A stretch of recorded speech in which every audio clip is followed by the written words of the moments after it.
Hello. मेरी आवाज आप तक सब तक पहुंच रही है? एक बार कंफर्म कर दीजिए। फिर क्लास कंटिन्यू करते हैं। सभी लोग आ जाओ जल्दी से फटाफट। कंफर्म कर दीजिए। फिर क्लास कंटिन्यू करते हैं। सभी लोग आ जाओ जल्दी से फटाफट। कंफर्म कर दीजिए। फिर क्लास कंटिन्यू करते हैं। चलिए, ठीक है। आगे सभी को, चलो एक साथ सभी को गुड इवनिंग।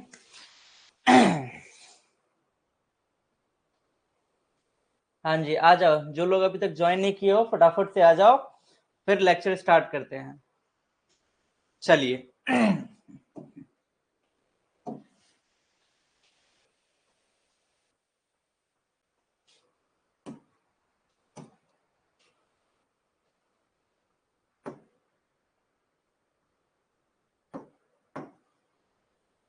सो हेलो, कैसे हैं आप सब? गुड इवनिंग आप सभी को। और साथ ही साथ आप लोगों को पेरेंट्स डे की हार्दिक शुभकामनाएं। Happy parents day. चलिए, शुभ सायंकाल, गुड इवनिंग सभी को एक साथ। सो जैसा कि आप सभी को पता है कि हम जो अभी पढ़ रहे हैं, हमारा जो चैप्टर अभी चल रहा है, उस चैप्टर का नाम है sexual reproduction in flowering plant. ठीक है, जो हम अभी चैप्टर पढ़ रहे हैं उस चैप्टर का नाम है sexual reproduction in flowering plant. ठीक है, जो अभी हम पढ़ रहे हैं उस चैप्टर का नाम है sexual reproduction in flowering plant. यानी कि फ्लावरिंग प्लांट में सेक्सुअल रिप्रोडक्शन कैसे होगा उसके बारे में हम लोग पढ़ रहे हैं। क्लियर? फ्लावरिंग प्लांट में सेक्सुअल रिप्रोडक्शन कैसे होता है उसके बारे में हम लोग पढ़ रहे हैं। तो मैंने कल बताया हुआ था कि इसमें हम कुछ सबसे पहले इसमें कुछ बेसिक सी चीजें पढ़ने वाले हैं, जिसमें कि सबसे पहले मैंने बताया हुआ था कि इसमें हम पढ़ेंगे प्री फर्टिलाइजेशन इवेंट के बारे में। ऑलराइट, मैंने बतलाया हुआ था कि इसमें हम पढ़ेंगे प्री फर्टिलाइजेशन इवेंट के बारे में। ठीक है, जस्ट मिनट किसी को। हाँ, तो इसमें हम पढ़ेंगे एक तो प्री फर्टिलाइजेशन इवेंट के बारे में। क्लियर? दूसरा हम पढ़ेंगे डबल फर्टिलाइजेशन। दूसरा हम पढ़ेंगे डबल फर्टिलाइजेशन। और एक सबसे पहले छूट गया जो कि फर्स्ट नंबर में था, फ्लावर के बारे में। फ्लावर अ फैसिनेटिंग ऑर्गन या फिर फ्लावर अ रिप्रोडक्टिव ऑर्गन। क्लियर? उसके बाद पढ़ेंगे पोस्ट फर्टिलाइजेशन इवेंट के बारे में। पोस्ट फर्टिलाइजेशन इवेंट के बारे में। और सबसे लास्ट में पढ़ेंगे एपोमिक्सिस एंड पॉली एम्ब्रियोनी। ठीक है, सबसे लास्ट में जो पढ़ेंगे वो होगा apomixis and poly embryony. Clear? Apomixis and poly embryony. तो देखिए, जैसा कि आप सभी को पता है, जस्ट मिनट वेट, जैसा कि आप सभी को पता है। हाँ श्रुति, पूछिए क्या क्वेश्चन है, पूछ लीजिए श्रुति, क्या क्वेश्चन है।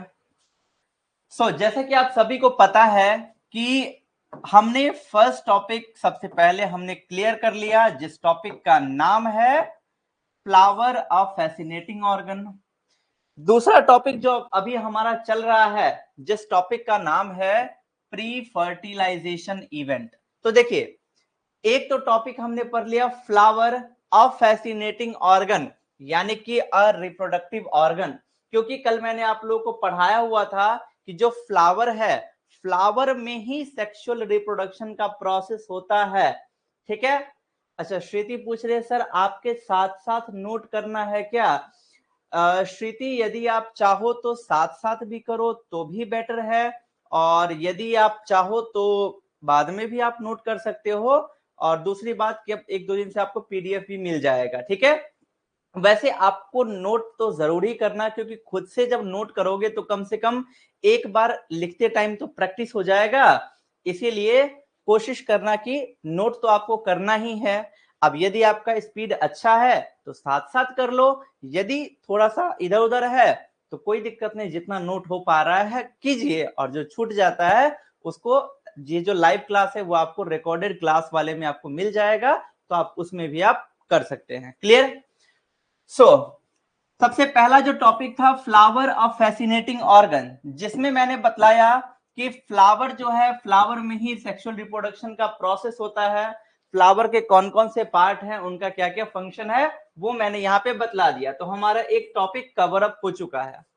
उसके बाद जो हमारा दूसरा टॉपिक अभी चल रहा है that is pre fertilisation event. देखिए, प्री का मतलब मैंने बतलाया हुआ था पहले, और फर्टिलाइजेशन यानी कि फर्टिलाइजेशन के पहले पहले पहले जो जो इवेंट होता है उनके बारे में हम पढ़ेंगे। क्लियर? तो जैसा कि आप सभी को पता होगा कि कल मैंने जो पढ़ाया था, कल मैंने पढ़ाया था माइक्रोस्पोरोजेनेसिस, यानी कि फ्लावर का जो मेल पार्ट है वो गैमीट कैसे बनाता है, इस प्रोसेस के बारे में कल मैंने बताया हुआ था। तो यदि आपको शॉर्ट में मैं बतलाऊं तो मैंने बतलाया हुआ था कि जो फ्लावर होता है, फ्लावर में 4 मेन पार्ट होते हैं। एक होता है एंड्रोशियम यानी कि मेल वाला पार्ट, दूसरा होता है गाइनोशियम यानी कि फीमेल वाला पार्ट, और तीसरा होता है कोरोला, और सबसे लास्ट में होता है कैलिक्स। क्लियर? जस्ट मिनट, इसको मैं शायद ब्लर हो रहा था, अब नहीं होगा। ठीक है? हाँ, तो एक था एंड्रोशियम यानी कि मेल रिप्रोडक्टिव ऑर्गन, दूसरा था गाइनोशियम यानी कि फीमेल रिप्रोडक्टिव ऑर्गन, तीसरा था कोरोला, और चौथा था कैलिक्स। जिसमें मैंने आप लोगों को बताया हुआ था कि जो एंड्रोशियम और गाइनोशियम होता है, जो एंड्रोशियम और गाइनोशियम होता है, वो एंड्रोशियम और गाइनोशियम है रिप्रोडक्टिव पार्ट, ठीक है, यानी कि एसेंशियल पार्ट, जबकि कोरोला और कैलिक्स है नॉन एसेंशियल पार्ट या फिर नॉन रिप्रोडक्टिव पार्ट, जो सिर्फ उनको प्रोटेक्शन प्रोवाइड करते हैं, बाकी उनका और कोई खास काम नहीं होता है। क्लियर? तो उसमें हम चले हुए थे, कल हम पढ़ रहे थे एंड्रोशियम, मेल रिप्रोडक्टिव पार्ट के बारे में, जिसमें मैंने बतलाया हुआ था कि एंड्रोशियम यानी उसका जो यूनिट था दैट इज स्टेमेन, और उसमें मैंने बतलाया हुआ था कि ऊपर वाला पोर्शन था एंथर और नीचे वाला फिलामेंट। मैंने बतलाया कि जो ऊपर वाला एंथर है, जब उसको हम ट्रांसवर्सली कट करेंगे तो हमें टेट्रागोनल स्ट्रक्चर मिलेगा, जिसमें 2 लोब होंगे। उसके अंदर होगा टैपेटम, और टैपेटम के अंदर होगा स्पोरोजीनस सेल, उसी को बोलते हैं माइक्रोस्पोर मदर सेल या फिर पॉलन मदर सेल। अब जो माइक्रोस्पोर मदर सेल या फिर पॉलन मदर सेल है, उसमें होगा मियोसिस। आप चाहो तो एक ही बार बोल दो कि मियोसिस के बाद जो है वो टेट्रास्पोरेट स्ट्रक्चर बनेगा, ठीक है, या फिर आप ये भी बोल सकते हो कि उसमें जो माइक्रोस्पोर मदर सेल है या फिर पॉलन मदर सेल है या फिर स्पोरोजीनस सेल है, उसमें होगा मियोसिस 1, और मियोसिस 1 के बाद बनाएगा माइक्रोस्पोर डायाड, और उसके बाद फिर से होगा मियोसिस 2, और उसके बाद बनाएगा माइक्रोस्पोर टेट्राड। ठीक है, यानी कि टोटल 4 माइक्रोस्पोर बन जाएंगे। उसके बाद मैंने बतलाया हुआ था कि चारों माइक्रोस्पोर जो जुड़े हुए हैं अलग अलग हो जाएंगे, और अलग अलग होने के बाद फिर उनमें डेवलपमेंट होगा, और डेवलपमेंट होकर के वो कन्वर्ट हो जाएंगे पॉलन ग्रेन में, और पॉलन ग्रेन को ही बोलते हैं मेल गैमीटोफाइट। मेल गैमीटोफाइट मतलब जो मेल का गैमीट बनाता है दैट इज गैमीटोफाइट। ठीक है, जो मेल का गैमीट बनाता है दैट इज गैमीटोफाइट। तो जो मेल गैमीटोफाइट है यानी कि पॉलन ग्रेन, उसमें 2 प्रकार के सेल मैंने बतलाया हुआ था। एक सेल था वेजिटेटिव सेल, बड़ा वाला सेल, उसी वेजिटेटिव सेल के साइटोप्लाज्म के अंदर एक और सेल था जिसका नाम था रिप्रोडक्टिव सेल। मैंने बतलाया हुआ था कि जो वेजिटेटिव सेल होता है, यानी कि जब पॉलिनेशन होता है, मेल का पॉलन ग्रेन जब फीमेल के पार्ट पे आता है, उसके बाद जो वो अंदर जाएगा गैमीट, उसके लिए जो वेजिटेटिव सेल है वो एक ट्यूब बना देता है, नली बना देता है, जिसके थ्रू क्या होता है, जो गैमीट है वो अंदर जाता है। क्लियर? तो वेजिटेटिव सेल का काम क्या था? पॉलन ट्यूब बनाना। क्लियर? वेजिटेटिव सेल का काम था पॉलन ट्यूब बनाना। उसके अंदर में जो जनरेटिव सेल था वो दो गैमीट में कन्वर्ट हो जाता है, दो गैमीट में डिवाइड हो जाता है, और एक गैमीट फीमेल के एग को फर्टिलाइज करता है और दूसरा गैमीट फीमेल के पोलर न्यूक्लियाई को फर्टिलाइज करता है। चूंकि यहाँ पे फर्टिलाइजेशन प्रोसेस दो बार होता है, इसीलिए हम इस चैप्टर में पढ़ते हैं डबल फर्टिलाइजेशन। क्लियर? तो अभी जो मैंने बोला कि फीमेल वाले एग को फर्टिलाइज किया, तो वो सारा चीज कैसे बना उसको हम आज के लेक्चर में समझने वाले हैं। बहुत ही आराम से करेंगे, कोई दिक्कत नहीं है, कोई हड़बड़ी नहीं है। ऑन टाइम सिलेबस फिनिश होगा, चाहे आपके बोर्ड के लिए हो, नीट के लिए हो, ठीक है। On time, before time syllabus finish होगा। भरपूर तरीके से, अच्छे तरीके से तैयारी भी करवाएंगे। अच्छे से बस आप लोग मेहनत करो। उसके बाद मैं ये जरूर बोलूंगा, यदि आप अच्छे से मेहनत करते हो तो मिनिमम आपके 85 प्लस मार्क्स रहेंगे ही। क्लियर? सो चलिए चलते हैं, हम पॉइंट पे आते हैं और पढ़ते हैं गाइनोशियम यानी कि फीमेल रिप्रोडक्टिव ऑर्गन। कल हमने एंड्रोशियम कर लिया, आज हम करेंगे गाइनोशियम। यहां तक क्लियर है? आगे बढ़ें। मेरी आवाज प्रॉपर आ रही है? मेरी वीडियो प्रॉपर आ रही है? एक बार मुझे क्लियर कर दीजिए, ठीक है। श्रुति, दिलशाद, कांत, सुरेश, जल्दी से एक बार मुझे बतला दीजिए कि ऑल क्लियर, फिर हम आगे बढ़ते हैं। क्लियर है यहां तक? प्रियंका, हाँ सर, चलिए ठीक है, क्लियर है यहां तक, फिर आगे बढ़ते हैं।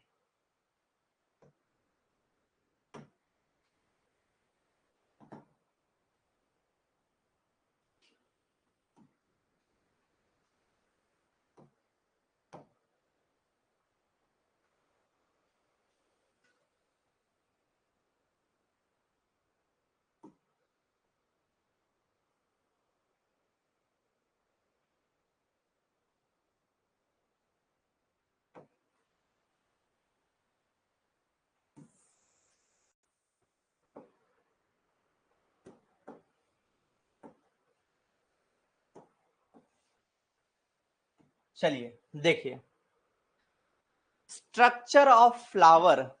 अभी हम जो पढ़ रहे हैं वो स्ट्रक्चर ऑफ फ्लावर। उसमें हमने कल मैंने यानी कि जो कि प्री फर्टिलाइजेशन के अंदर, यानी कि सारा जो भी प्रोसेस हो रहा है फर्टिलाइजेशन से पहले का ही प्रोसेस है। क्लियर? तो उसमें कल हमने पढ़ लिया एंड्रोशियम के बारे में, आज हम पढ़ेंगे गाइनोशियम के बारे में। क्लियर? तो देखिए गाइनोशियम है क्या। पॉइंट नंबर 1 कि ये एक फीमेल रिप्रोडक्टिव पार्ट है। गाइनोशियम क्या है भैया? फीमेल रिप्रोडक्टिव पार्ट है।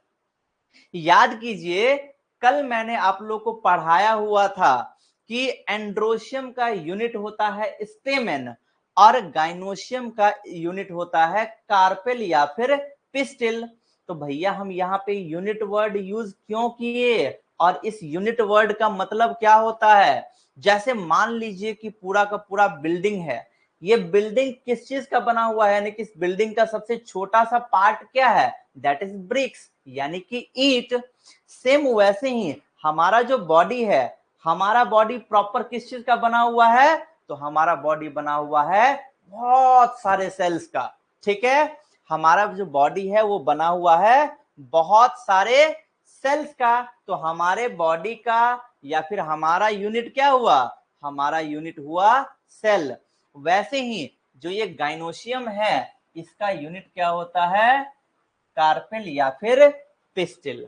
तो देखिए यहां पे जो अगला लाइन लिखता है, इट में हैव सिंगल पिस्टिल, जिसको बोलेंगे मोनोकार्पेलरी, और मोर देन वन पिस्टिल, जिसको बोलेंगे मल्टी कार्पेलरी। देखिए नाम से ही स्पष्ट है, नाम से ही स्पष्ट है, मोनो का मतलब होता है वन, और कार्पेलरी, कार्पेलरी का मतलब होता है कार्पेल।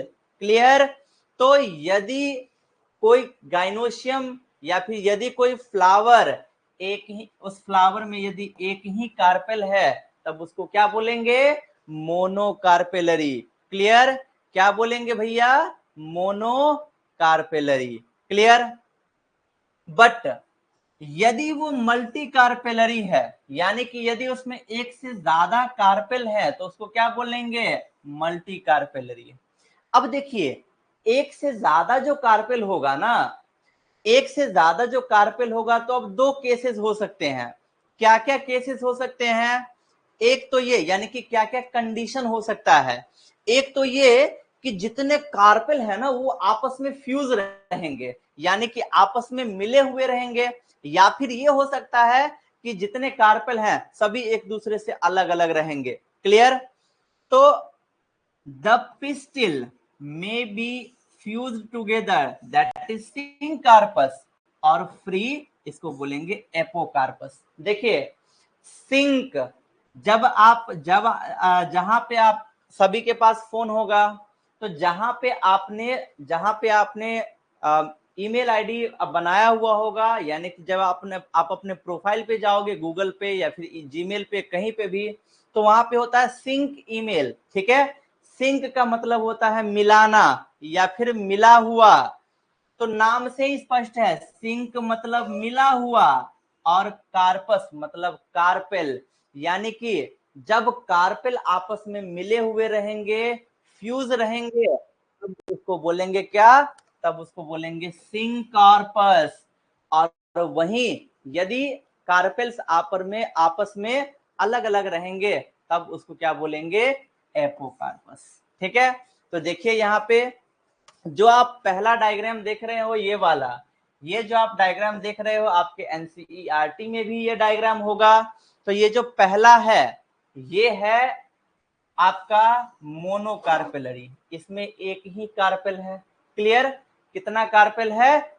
मात्र एक ही कार्पेल है। बट ये दोनों जो आप देख रहे हो, इसमें बहुत सारे कार्पेल हैं। दिख रहा है ये सब कितने सारे कार्पेल है? इधर भी ये सब कितने सारे कार्पेल हैं? तो इन दोनों में बहुत सारे कार्पेल हैं। तो ये क्या हुआ? ये हुआ मोनोकार्पेलरी, और ये क्या हुआ? Multi carpellary. अब मैंने क्या बताया कि जब कार्पेल्स आपस में फ्यूज होंगे, तो देखिए इस वाले केस में क्या है? एक के ऊपर एक, एक के ऊपर एक, एक के ऊपर एक आपस में फ्यूज्ड होते हैं। इस टाइप को बोलते हैं सिंकॉर्पस। तो देखिए, ये है सिंकॉर्पस, और इसका एग्जाम्पल याद रखिएगा, पैपेवर, क्योंकि नीट के एग्जाम में एग्जाम्पल बेस्ड बहुत क्वेश्चन पूछता है, एग्जाम्पल से रिलेटेड बहुत सारा क्वेश्चन आता है, तो ये याद रखिएगा। क्लियर? उसके बाद जो ये वाला आपको डायग्राम दिख रहा है, इसमें दिख रहा है सारा अलग अलग है, आपस में मिले हुए सारे के सारे नहीं है, सब क्या है? अलग अलग हैं। तो ये क्या कहलाएंगे? एपोकार्पस, और इसका एग्जाम्पल है माइकेलिया। ठीक है?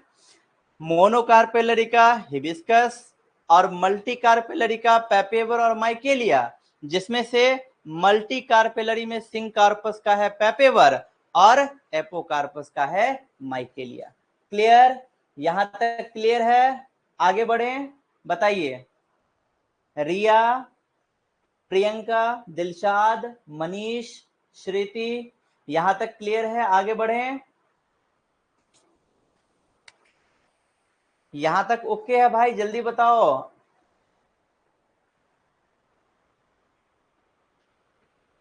श्रुति यस, मनीष यस, ठीक है। चलिए सुरेश, चलिए ओके। अब देखिए, जब हम अगले स्लाइड पे आते हैं, तो यहाँ पे क्या लिखा हुआ है?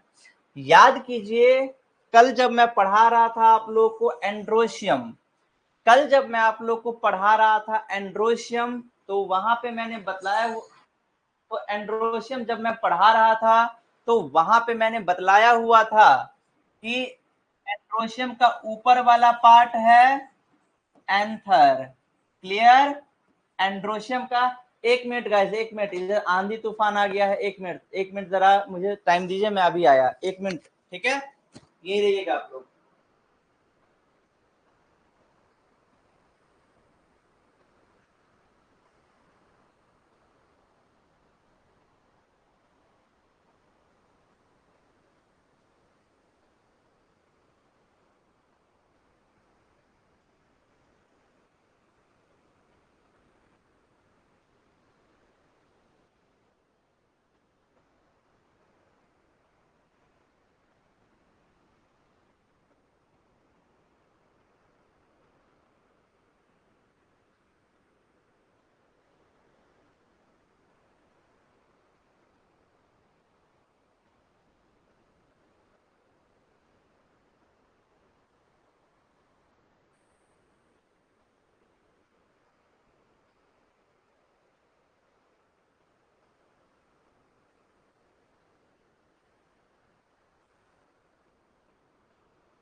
हाँ जी गाइस, चलिए क्षमा चाहते हैं।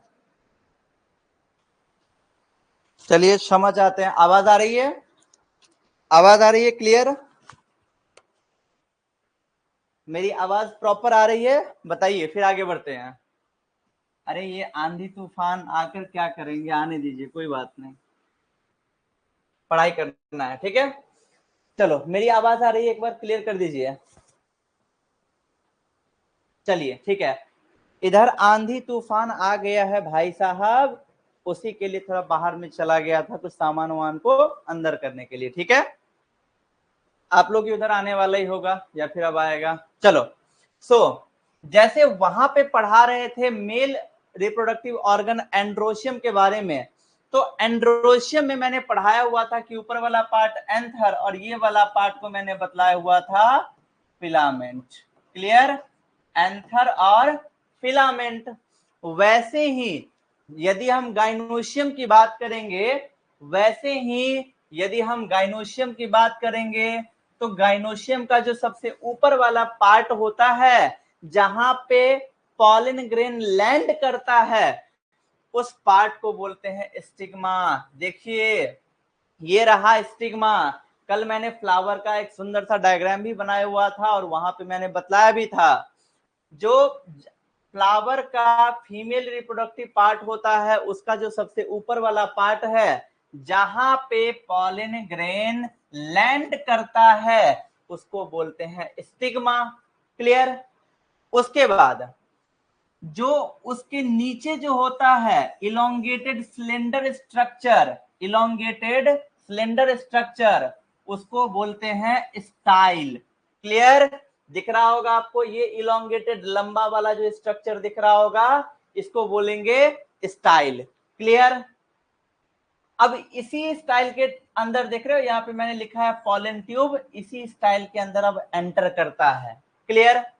और सबसे नीचे वाला जो पार्ट होता है, ये वाला पार्ट, ये वाला पार्ट, इस पार्ट को बोलते हैं ओवरी, यानी कि बेसल पार्ट, यानी कि सबसे नीचे वाला पार्ट। तो जैसे एंड्रोशियम का मेन दो पार्ट था, एक था एंथर और दूसरा था फिलामेंट, एक था एंथर और दूसरा था फिलामेंट, वैसे ही जो मैंने बतलाया कि मेल रिप्रोडक्टिव सिस्टम, यानी कि एंड्रोशियम का जो दो मेन पार्ट था एंथर और फिलामेंट, वैसे ही गाइनोशियम के तीन पार्ट होते हैं stigma, style and ovary. Stigma वो वाला पार्ट होता है जहां पे पॉलन ग्रेन लैंड करता है। स्टाइल वो वाला लंबा वाला पार्ट होता है जिसके अंदर पॉलन ट्यूब बनता है और जिसके थ्रू जो वहां पे गैमीट होते हैं वो अंदर आते हैं। और ओवरी जो सबसे नीचे वाला बेसल वाला स्ट्रक्चर है, दैट इज ओवरी। क्लियर? उसके बाद देखिए गाइनोशियम का, उसी में हम पढ़ रहे हैं अभी। Inside the ovary is the ovarian cavity, यानी कि ओवरी के अंदर का जो कैविटी है, उस कैविटी को क्या बोलते हैं? Ovarian cavity. और जिसका एक और नाम है लोक्यूल। क्लियर? क्या नाम है? लोक्यूल। ये आपको दिख रहा होगा, ये वाला दिख रहा होगा ओवरी वाला पार्ट। तो ओवरी के अंदर का जो स्पेस होता है, ओवरी के अंदर का जो स्पेस होता है, उसको बोलते हैं ओवेरियन कैविटी। देखिए, स्पेस को इंग्लिश में बोलते हैं कैविटी। तो ओवरी के अंदर का कैविटी या फिर ओवरी के अंदर का स्पेस क्या कहलाएगा? ओवेरियन कैविटी, जिसका नाम होता है लोक्यूल, जिसके अंदर, एक मिनट, ये मक्खी सब, हाँ, जिसके अंदर होता है प्लासेंटा। ठीक है? जैसे ह्यूमन में भी था ना प्लासेंटा, जो मम्मी को बच्चे के साथ जोड़ता है, वैसे ही यहाँ पे भी होता है प्लासेंटा। क्लियर? यहाँ पे भी होता है प्लासेंटा। चलिए, उसके बाद देखिए, उसके बाद आपको दिख रहा होगा कि arising from the placenta, arising from the placenta, just minute, हाँ जी, एक मिनट, एक मिनट। देखिए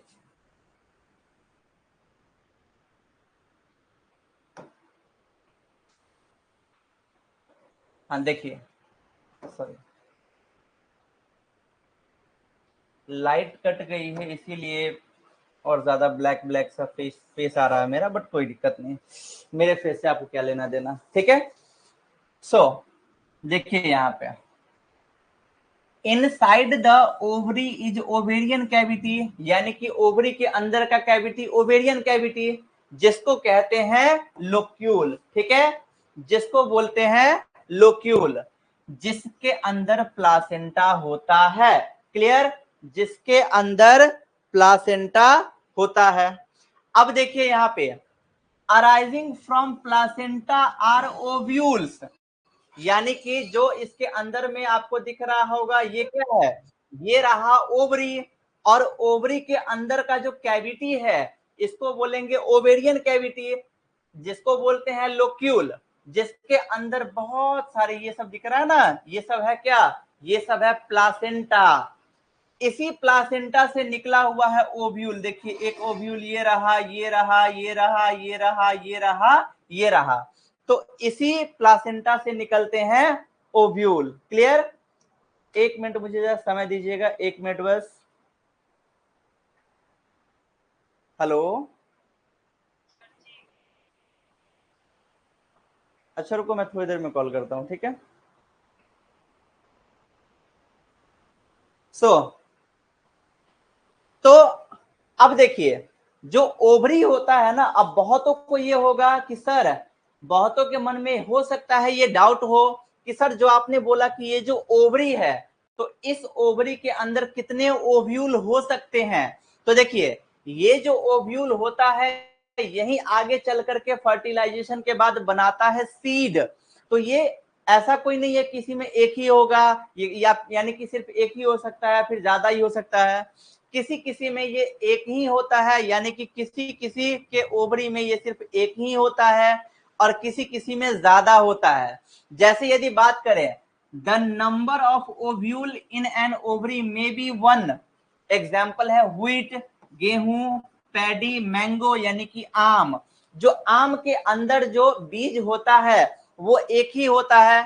मैंने अभी अभी क्या बोला कि जो ओवरी है, आगे भी लिखवाऊंगा, आगे भी पढ़ाऊंगा, ओवरी फर्टिलाइजेशन के बाद बनाता है फ्रूट, और जो ओव्यूल है यही ओव्यूल फर्टिलाइजेशन के बाद बनाता है सीड, यानी कि बीज। तो यदि एक ओव्यूल होगा तो एक ही सीड बनेगा, और आम में कितना सीड होता है, कितना बीज होता है, तो होता है एक, यानी कि वो आम जो है किसका एग्जाम्पल हुआ, इसका एग्जाम्पल हुआ जिसके ओवरी में सिर्फ एक ही ओव्यूल होगा। बहुत सारे ऐसे होते हैं जिनके ओवरी में बहुत सारे ओव्यूल पाए जाते हैं, यानी कि उनके ओवरी में क्या होगा, बहुत सारा बीज पाया जाएगा। जैसे कि पपाया, पपीता में देखे होगे बहुत सारा बीज होता है। दूसरा वाटरमेलन यानी कि तरबूज, इसमें भी देखोगे बीज ही बीज। तरबूज मीठा मीठा खाने में कितना अच्छा लगता है, लेकिन बीज के कारण लोग परेशान हो जाते हैं। तो उनमें क्या होता है, बहुत ज्यादा ओव्यूल पाए जाते हैं, क्योंकि वही ओव्यूल आगे चल करके बीज में कन्वर्ट होते हैं, इसीलिए उनमें बहुत ज्यादा बीज होते हैं। क्लियर, आगे देखिए स्ट्रक्चर ऑफ मेगास्पोरेंजियम यानी कि ovule.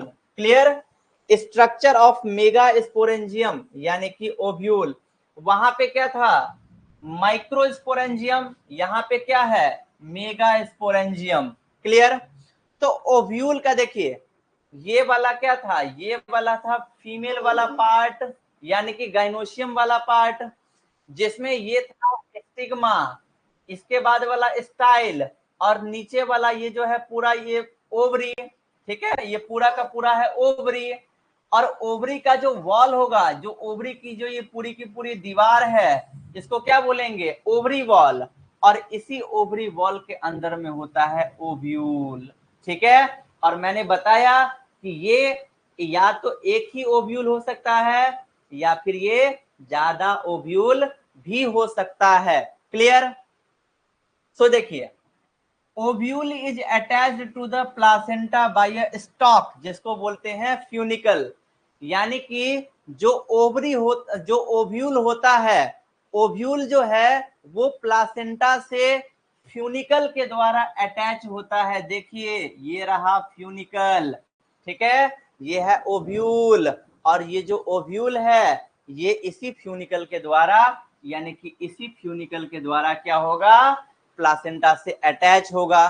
Clear? Junction between the body of ovule and funicle is called hilum.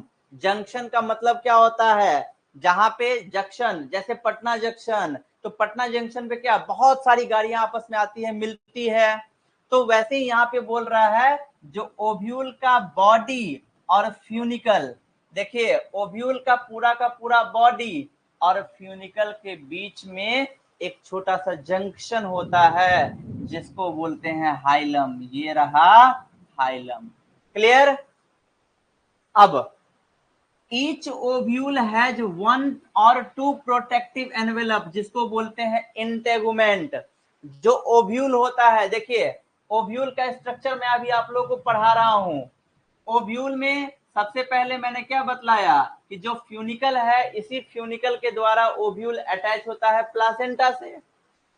दूसरा मैंने क्या बतलाया कि ये जो हाइलम है यही क्या करता है, ओव्यूल के बॉडी को फ्यूनिकल के साथ कनेक्ट करता है, सॉरी हाँ, ओव्यूल के बॉडी को फ्यूनिकल के साथ कनेक्ट करता है कौन, हाइलम।